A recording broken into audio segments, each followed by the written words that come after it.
Allah sudah merintahkan detail. Kutiba alaikumussyam ayyaman ma'dudat. Puasalah kalian pada Ramadan. Laksanakanlah.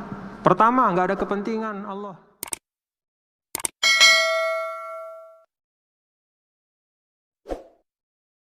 Ada satu hal yang ingin saya garis bawahi di sini ya. Di ayat yang kita baca, Syahrul Ramadan alladzi unzila fihil Qur'anu hudal linnas. Jadi Al-Qur'an itu huda. Huda itu petunjuk. Apa sih petunjuk itu? Nah, kalau kata orang sederhananya ya, petunjuk itu asyai' al-muwassil lil ghayah bi aqsari thariq. Sesuatu yang menyampaikan Anda kepada tujuan dengan cara yang seringkas-ringkasnya. Yang namanya petunjuk itu menjadi sesuatu yang terbaik ya, adalah kalau kata ulama nih, adalah kalau petunjuk itu pertama datangnya dari yang tidak punya kepentingan.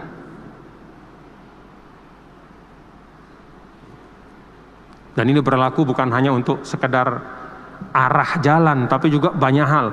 Konsep, gagasan, ide. Bahasa sekarang gaya-gayanya bahasa ideologi. Kalau dia bersumber dari yang tidak punya kepentingan, insya Allah bagus.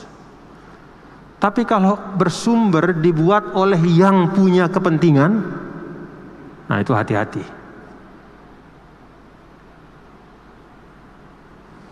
Ada sebagian orang, mohon maaf ya,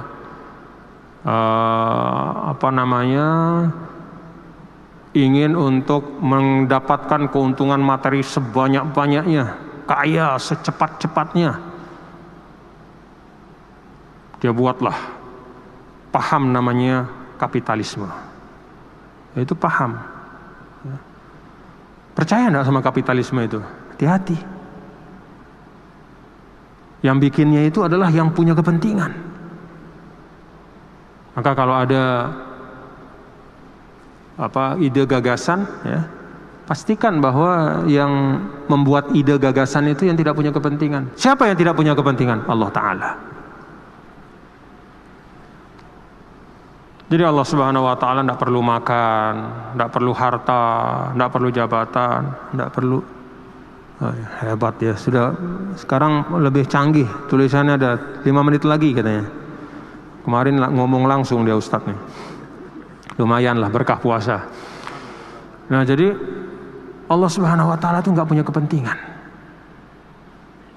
Maka hidayahnya itu ketika Allah wa aqimus shalah, laksanakan aja, pasti buat kita. Allah nggak perlu apa-apa. Tapi kalau di dunia kita perlu hati-hati. Saya bukan mengatakan bahwa semua orang di dunia punya kepentingan tidak baik, tidak. Tapi di dunia itu seringkali suatu gagasan ide bukan dari kemaslahatan umat, ya, apalagi kemaslahatan orang lain, yang didahulukan kepentingan kelompoknya. Itu satu. Yang kedua, pastikan bahwa ide gagasan itu atau petunjuk itu adalah lahir dari yang betul-betul mengetahui. Siapa yang betul-betul mengetahui tentang kehidupan? Sang pencipta kehidupan, Allah Subhanahu wa Ta'ala. Ya, kalau manusia kurang lebih lah. Ada yang pintar di sini nggak bisa begini. Ada yang pintar ngaji nggak bisa gergaji kayu, nggak bisa naik pohon kelapa. Ada yang pintar di bengkel, ya, nggak bisa ngaruh baja sawah. Itulah manusia. Tapi yang ilmunya utuh, yang ilmunya meliputi segala sesuatu, Allah Subhanahu wa Ta'ala. Karena itu ketika ada perintah-perintah eksplisit ya, detail ya, Allah sudah merintahkan detail. Kutiba alaikumussyam ayyaman ma'dudat.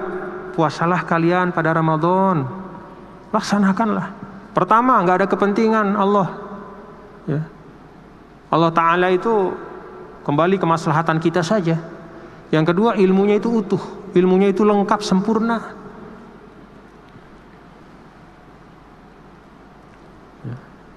Nah, ada juga perintah Allah yang sifatnya umum. Nah, di situ kita bisa ada ruang buat kita untuk merumuskan dengan berdasarkan musyawarah.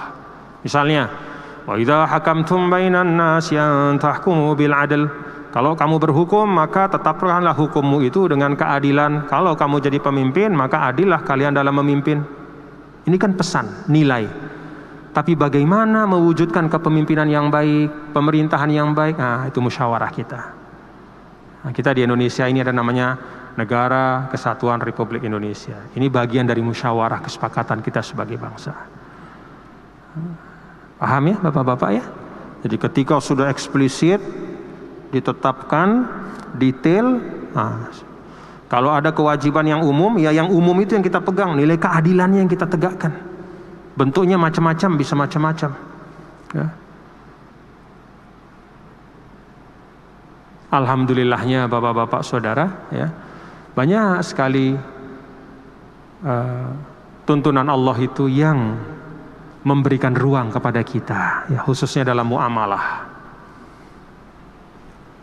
Yang penting jangan saling menzolimi, tidak ada tipu menipu, tidak merampas hak orang lain, ya, tidak meninggalkan kewajiban, ya, tidak ada goror, tidak ada idror, tidak mencelakakan, tidak memudaratkan. Apapun namanya, silahkan muamalah kita.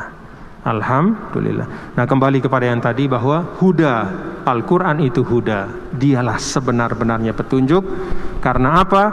Dia bersumber dari yang tidak punya kepentingan, tidak ada vested interest. Allah tidak punya kepentingan politik, tidak punya kepentingan ekonomi, tidak punya kepentingan sosial, atau tidak punya kepentingan militer apa segala macam, tidak. Allah Ta'ala Ghaniyun 'anil alamin, gak perlu apa-apa, Hayyun Qayyum. Dan yang kedua, ya, Al-Quran sebagai hidayah, huda, petunjuk, itu kita pegang karena dia bersumber dari yang maha mengetahui, ilmunya sempurna. Allah Subhanahu wa ta'ala alam. Terima kasih, mudah-mudahan ada manfaatnya. Wallahul muwaffiq wal hadi ila sabilir rasyad. Assalamualaikum warahmatullahi wabarakatuh. Rabbana taqabbal minna innaka antas samiul alim, tub alaina innaka antat tawwabur rahim. Wa sallallahu ala sayyidina maulana Muhammad walhamdulillahi rabbil alamin.